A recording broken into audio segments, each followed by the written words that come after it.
Hi everyone. So I am going to talk a little bit today in this video about how recovery for me, and I believe for everyone, but if it's not for you and that hasn't been your experience, great, that recovery is ongoing.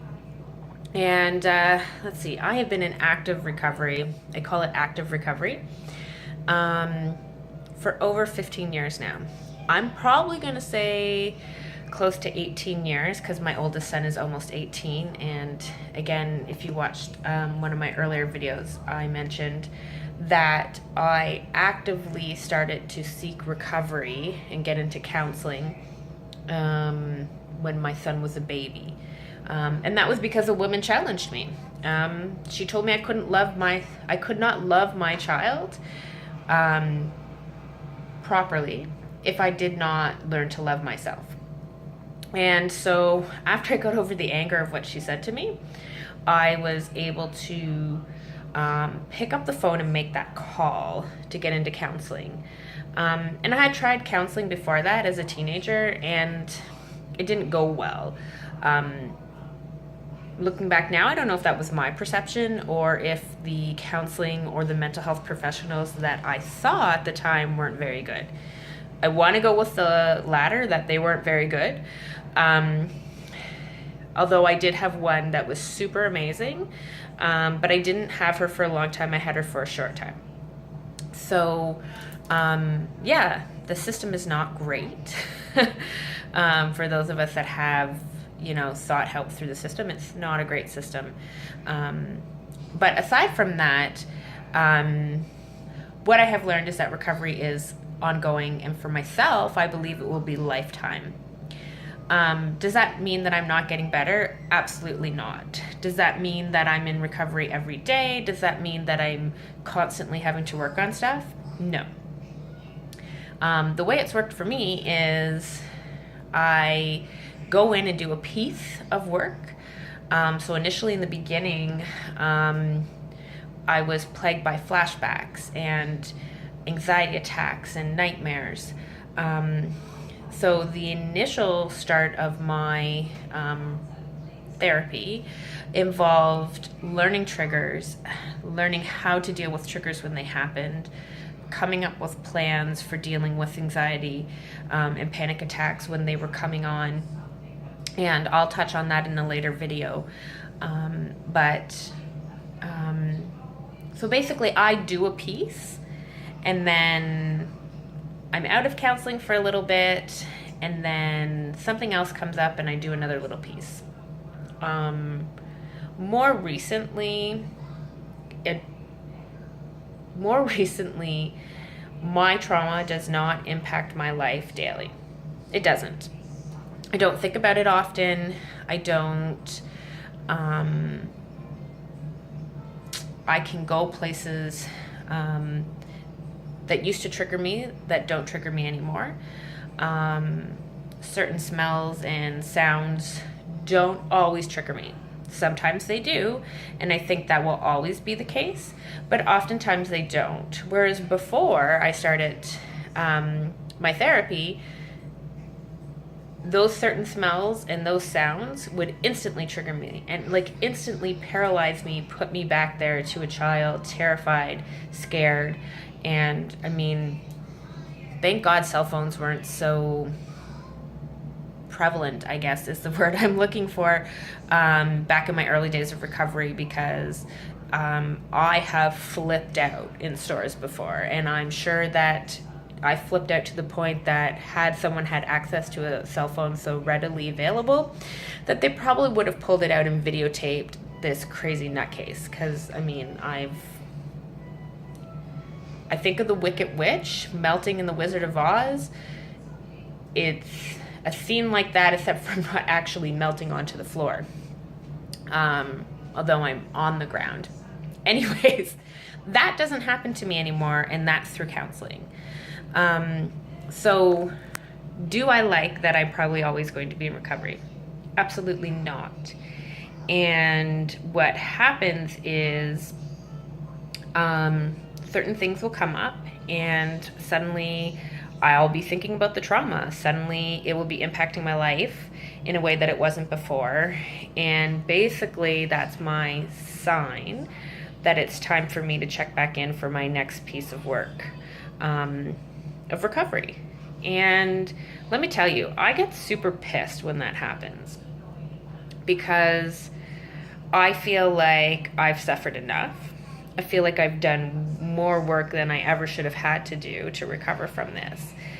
And I have that instant moment of feeling helpless, and I don't want to say like I feel like a victim again, because I don't, but I feel like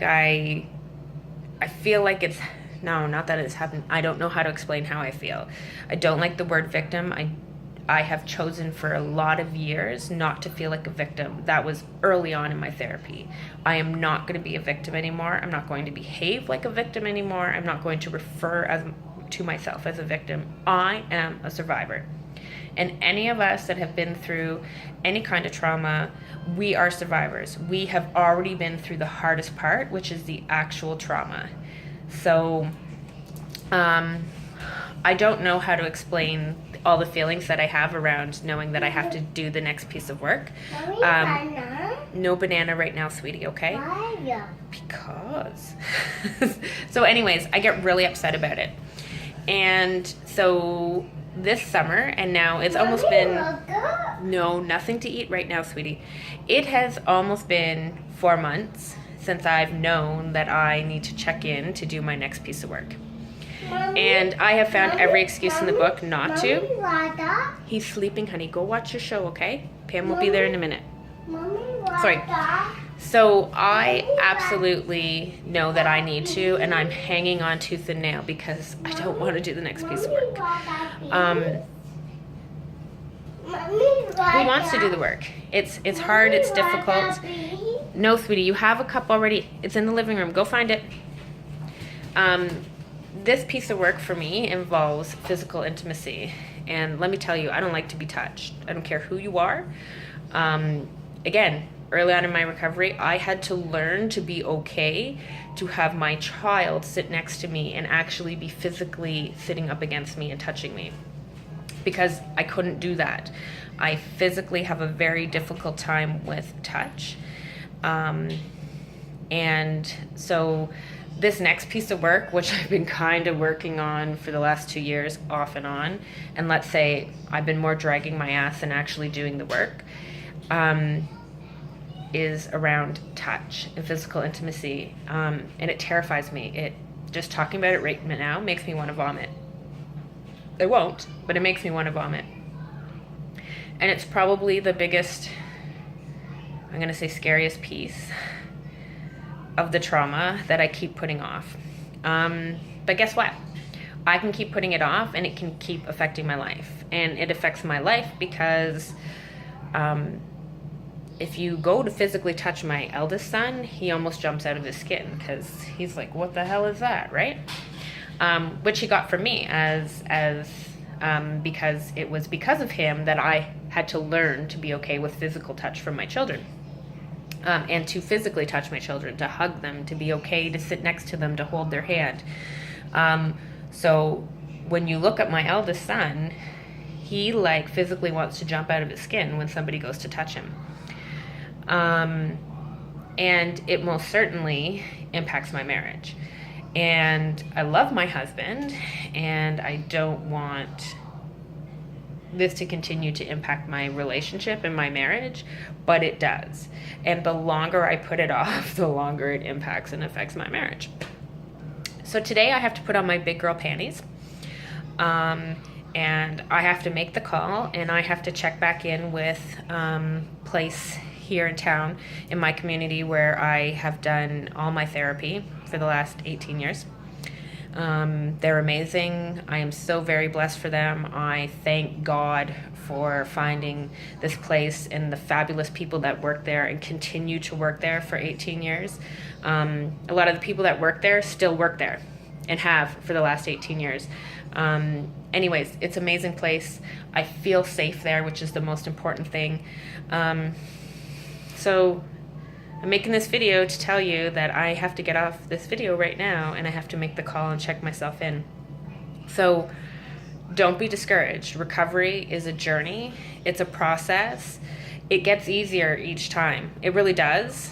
And I think that the reason that it's a journey is because you can only do pieces of it at a time. Because if you tried to tackle it all on at the same time, I don't know. It just the thought of that is completely overwhelming to me. And I don't know that I would have stayed in counseling. I don't know that I would have made it this far in my journey. But my recovery journey has brought me so many gifts in life. And I can actually look back on my trauma and see positive things that have come from it. So again, it's worth it. It's a journey. Take your time. Drop me a line if I can provide any help or support for you in any way. And if you need help connecting to services in your area because you're not sure how, drop me a line and let me see what I can do. I'll research whatever the hell I can. I'll make whatever phone calls I need to for you. I just want you all to not be held prisoner to your past and your trauma. They've already taken too much from you. Don't let them take another day from you. And so that is what I'm going to be saying to myself over and over again as I get on the phone and I, reset up for counseling again. Anyways, thank you everyone for watching. Have a fabulous day.